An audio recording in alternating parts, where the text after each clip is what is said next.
Welcome to knowledge atom.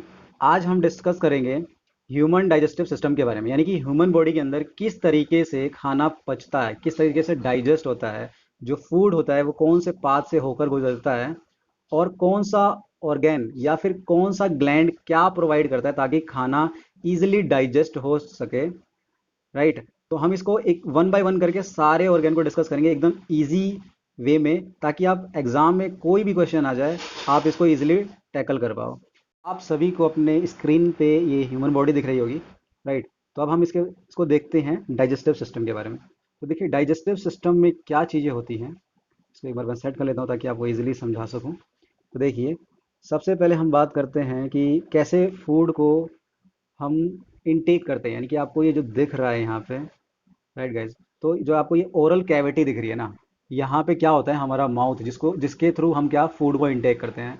आपको पता ही होगा कैसे इनटेक करते हैं। इसमें कुछ भी हो सकता है, लेट से ग्रेप्स हो गया, एप्पल हो गया, बनाना, कुछ भी हो सकता है, या फिर कुछ भी, रोटी चावल कुछ भी हम खाते हैं तो इस ओरल कैविटी के थ्रू जाता है। फिर यहाँ पे टीथ होता है। टीथ क्या करता है, उस फूड को च्विंग करता है या ग्राइंड कर देता है एकदम ही स्मॉल पार्ट में, पार्टिकल बना देता है उसको एकदम। और उसके बाद जो टंग होता है, टंग का जो क्या वर्किंग होती है टंग की, टंग इसको रोल करता है फूड को ताकि आगे पीछे से उसको घुमा सके। और टेस्ट करता है, मतलब अगर हम, मतलब टंग का बहुत ही सिग्निफिकेंट वर्क होता है कि अगर हम सपोज हमें कोई कोल्ड ड्रिंक पीनी है तो हम उसको टेस्ट करेंगे। अगर हम उसका टेस्ट अच्छा लगेगा तभी हम इसको इंटेक करेंगे, क्योंकि अगर हमारे पास टंग नहीं होती तो हम कोई भी चीज़ डायरेक्टली इनटेक नहीं कर सकते, क्योंकि हमें नहीं पता लगेगा कि कैरोसिन कौन सा है और वाटर कौन सा है, तो हम कुछ भी उससे ले सकते हैं। और दूसरा इसका मेन वर्क है, ये फूड को पुश डाउन करता है बॉडी के अंदर। अगर सपोज हमारे पास टंग ना होती तो हम फूड को आगे इसको पुश नहीं कर पाते, राइट गाइज। और उसके बाद हमारे टंग के नीचे होता है एक स्लाइवरी ग्लैंड, जहाँ से स्लाइवा सिक्रेट होता है, यानी कि स्लाइवा निकलता है वहाँ से, और प्लस म्यूकस।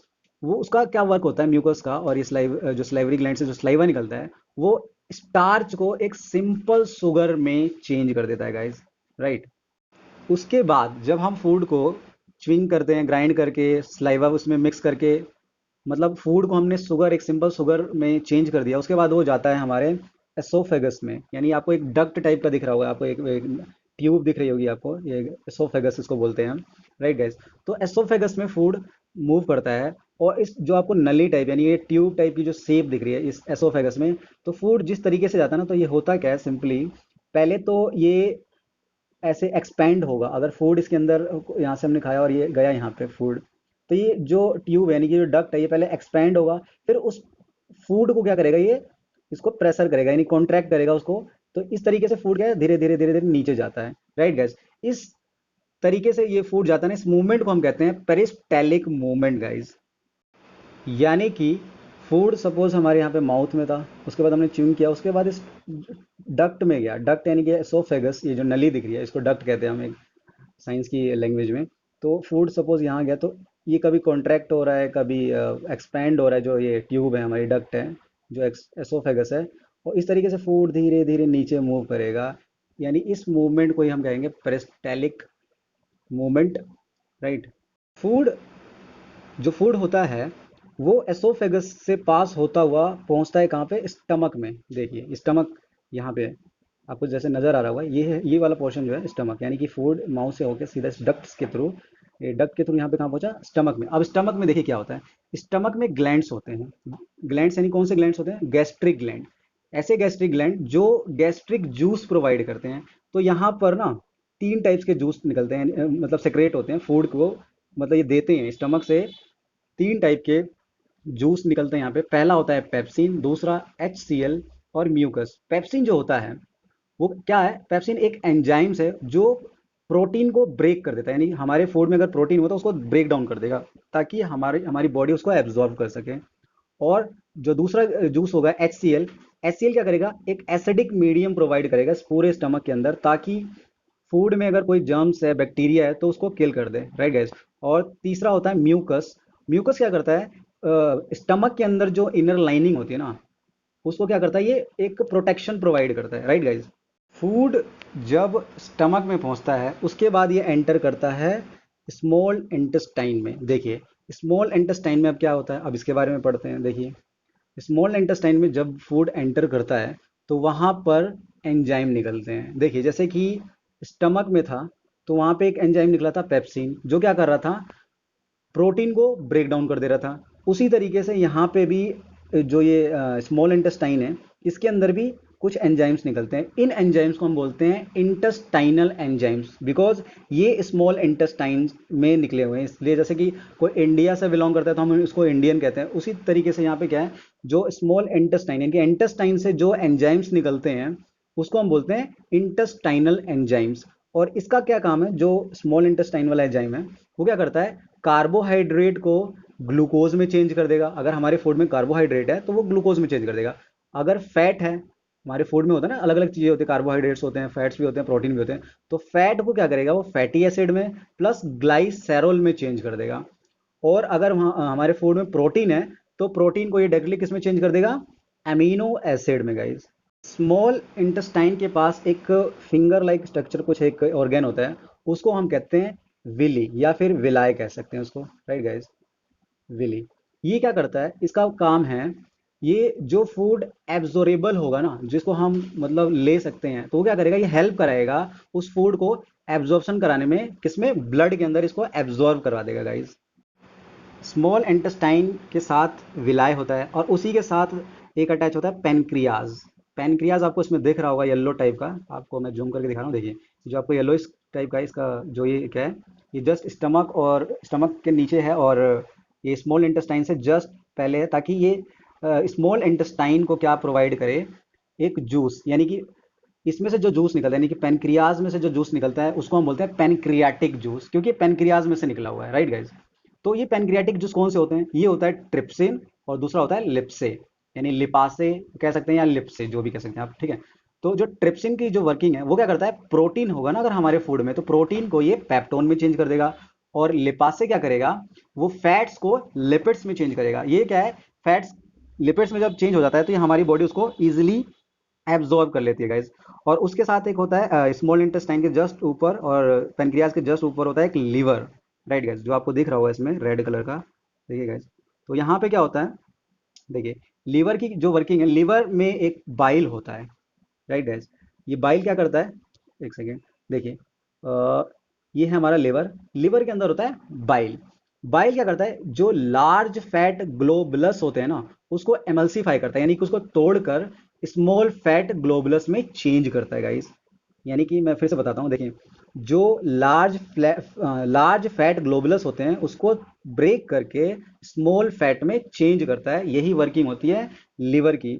और पेनक्रियाज का जो पेनक्रियाज होता है, यानी कि जो आपको येलो टाइप का दिख रहा होगा, एक सेकंड में आपको दिखाता हूँ, देखिए जो येलो टाइप का दिख रहा है ना यहाँ पे, ये है पेनक्रियाज। पेनक्रियाज करता है, पेनक्रियाटिक जूस निकालता है, यानी कि ये क्या करेगा, ये लिवर और पेनक्रियाज ये दोनों एक ये इसका काम है फैट को एमल्सिफाई करना, यानी स्मॉल फैट में चेंज करना।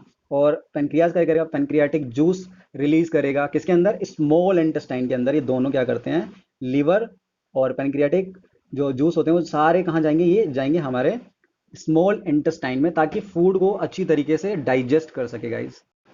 यानी कि फूड जो मेन डाइजेशन की जो प्रोसेस होती है वहाँ कहाँ पे होती है, स्मॉल इंटेस्टाइन में ही होती है गाइस। कहाँ पे होती है, स्मॉल इंटेस्टाइन में। किसकी हेल्प से, एक तो लिवर की हेल्प से, और दूसरा स्टमक, और तीसरा होता है इसका क्या, पेनक्रियाट, जो हम पेनक्रियाज या फिर गाल ब्लैडर कह सकते हैं, गाल ब्लैडर, राइट गाइस। इन चार ऑर्गेन की हेल्प से जो भी एंजाइम्स और जूस निकलते हैं या फैट को ब्रेक किया जाता है, वो सारी चीज़, और ये जो स्मॉल इंटेस्टाइन में जो भी एंजाइम्स निकलते हैं उसकी हेल्प से, यानी कि जो मेन प्रोसेस होता है ना डाइजेशन का, वो स्मॉल इंटेस्टाइन में ही होता है।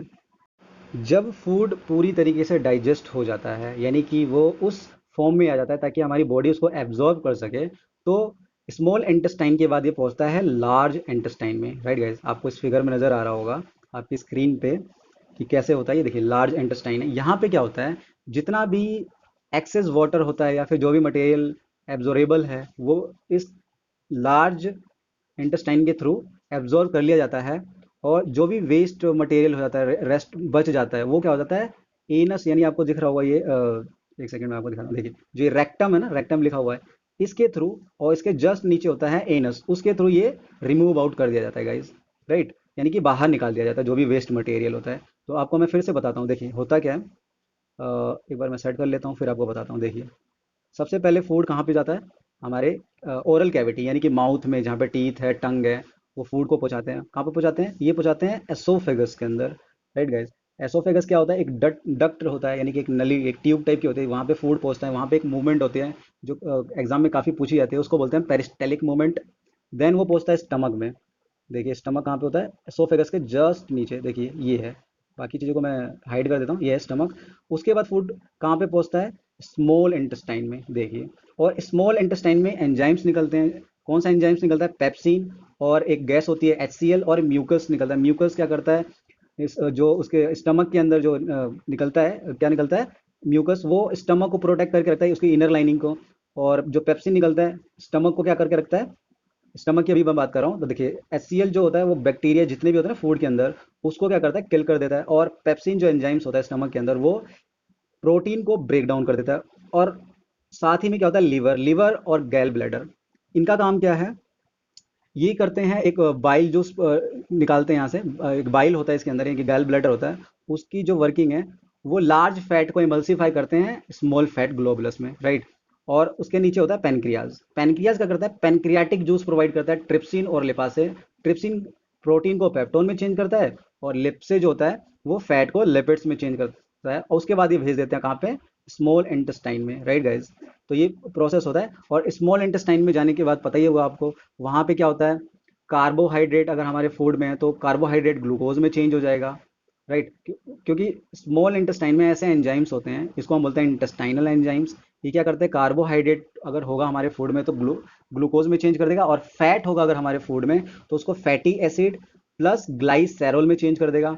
और प्रोटीन होगा हमारे फूड में तो उस प्रोटीन को ये एमिनो एसिड में चेंज कर देगा। उसके बाद ये पहुंचता है लार्ज इंटेस्टाइन में। लार्ज इंटेस्टाइन में क्या होगा? जितना भी एक्सेस वाटर होगा उसको ये रीअब्जॉर्ब कर लेगा, और जितना भी मटेरियल होगा, वेस्ट वाला मटेरियल, उसको एनस के थ्रू बाहर इसको रिमूव आउट कर देगा गाइज। तो इस तरीके से ये पूरा लेक्चर था। आई होप आपको समझ आ गया होगा सारा। Thank you for listening.